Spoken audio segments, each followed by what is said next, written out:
500 000 $ dépensés pour récompenser, mais surtout pour acheter, la fidélité et le soutien de tous ces députés qui n'auront plus vraiment la possibilité de s'opposer aux décisions du généreux arroseur.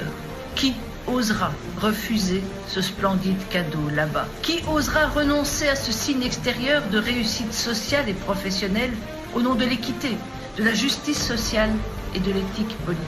Celui qui, il y a 1 an et demi, dans son premier discours sur l'état de la nation devant le Parlement, s'annonçait comme intraitable dans la lutte contre la corruption, eh bien, il mange bien vite sa parole en s'installant lui-même dans ces pratiques de fraude et de détournement de fonds qui rappellent les heures bien sombres du passé.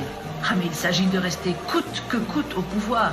Et ce sont à nouveau les petits qui trinquent. 500 jeeps de luxe au détriment du système de santé, d'éducation de base, des infrastructures sanitaires. Je ne vous parle même pas de la stratégie de vaccination contre le Covid.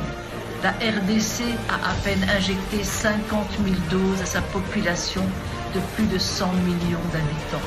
Ridicule et scandaleux.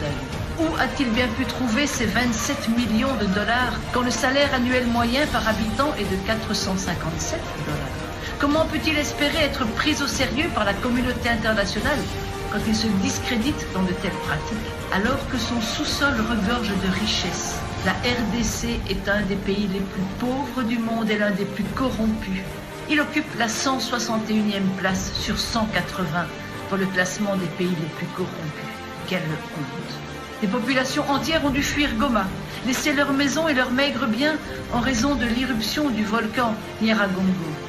Et Monsieur le Président se pavane avec des Rolex et des chaussures à 8 500 € la paire.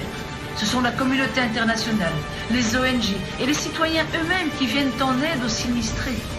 Alors que la classe politique assure ses arrières financièrement, met à l'abri ses petits protégés en détournant l'argent public et probablement les aides internationales destinées à soutenir la population.